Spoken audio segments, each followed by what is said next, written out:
I always believed my father loved me, that all the arguments and strict rules were part of his way of showing care.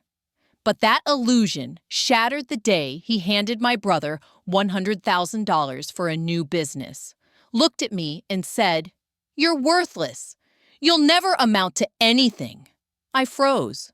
The words cut deeper than anything I'd ever imagined. Everything I had built for myself, every sacrifice, every sleepless night, suddenly felt invisible. In that moment, I made a decision, one that changed my relationship with him forever. I stopped calling him Dad, and my life took a turn I hadn't expected. Growing up, my father was a man of high expectations.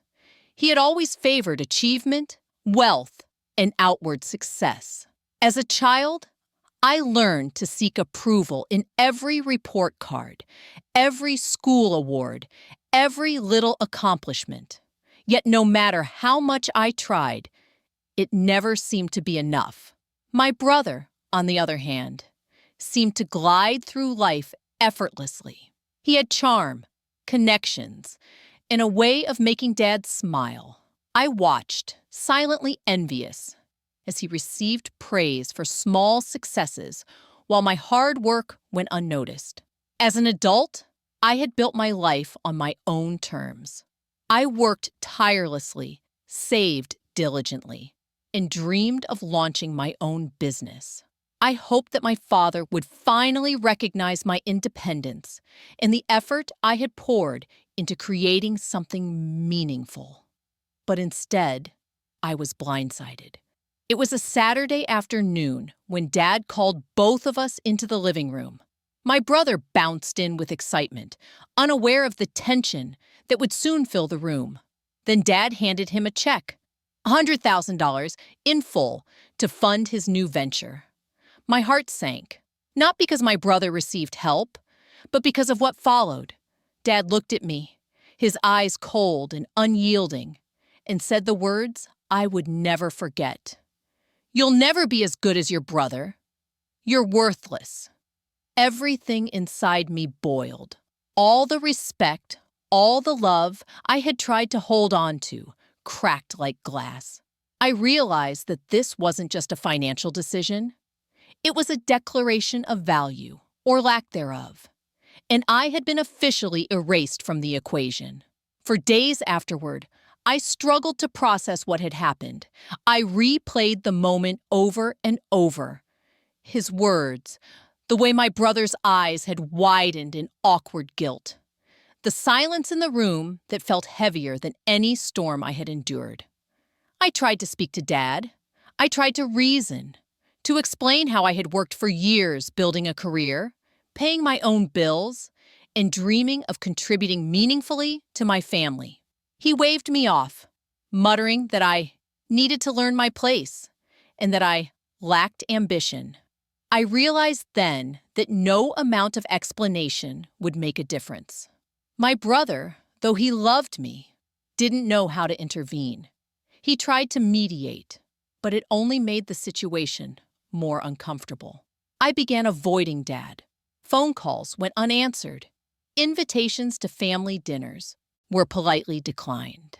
I told myself it was for my own sanity, to protect my self-worth. Meanwhile, my life outside the family flourished. I invested time in my work, nurtured friendships, and began researching my own business plan in secret. Every step I took, every small victory, reminded me that I didn't need his validation to succeed. I started to feel empowered, though the ache of rejection never fully faded. Then came the confrontation I had dreaded, the annual family reunion. I knew Dad would bring up the money, the business, the comparison. As I walked into the house, my hands were clammy, my mind racing. He smiled, a condescending smile that made my blood boil. "Are you really still trying to make it on your own?" he asked, voice dripping with derision. "You'll never be successful. You'll never matter as much as your brother." That was it. I set my jaw, looked him in the eye, and said, softly but firmly, "You're right. I'll never be what you want me to be, but I am enough for myself. And from now on, I won't call you Dad." The room froze. My brother's jaw dropped. My mother gasped. And Dad? His face turned red, shock and anger battling for control. I left the house without another word, feeling a mix of liberation and grief. Walking away from that house, I felt like a different person. It was as if a weight had been lifted from my shoulders. For the first time, I realized that I had been living not for myself, but for the validation of a man who would never see my value. In the following weeks, Dad tried to reach me. Calls, texts, even emails, all ignored. Friends asked if I was overreacting, if I should forgive him, if I should give him another chance. But I knew that my sense of self-worth had to come from within, not from a man whose love was conditional on favoritism. I focused entirely on my business. Late nights, long days, every hour invested felt like a reclaiming of my power. And slowly, my company began to grow. Every milestone I reached, every client who praised my work, every success reminded me that my achievements were valid, without his approval, without his checkbook. Then, months later, Dad called unexpectedly. I answered cautiously. "I see you've done well," he said, voice quieter than before. I might have been too harsh." I paused. Part of me wanted to slam the phone down, but another part knew that acknowledgement, even belated, was a small victory. "Thank you," I replied calmly. "I've learned that I don't need your approval to succeed. I've built my life, and I'm proud of it." The line went silent for a moment. Then he hung up. I felt no anger, no regret, only a sense of completion. I had faced the worst of familial favoritism and emerged stronger, more independent, and unafraid to define my own worth. This experience taught me that family isn't always defined by blood, but by respect, trust, and support.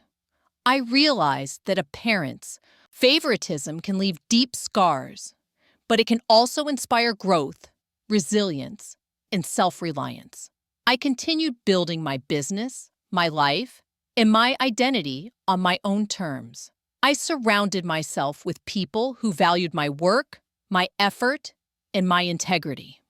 I learned that love that comes with conditions, love that measures worth by money or achievement, is not love at all. My brother and I eventually repaired our relationship, understanding that his success didn't diminish mine, and mine didn't diminish his. And as for my father, I chose distance over toxicity, pride over approval. I stopped calling him Dad, but I never stopped loving the part of myself he could never appreciate. By walking away, I reclaimed my life.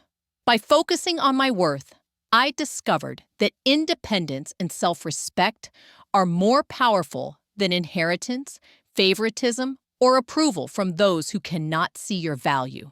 And so, for anyone who has felt invisible in their family, who has been compared, belittled, or ignored, this story is proof.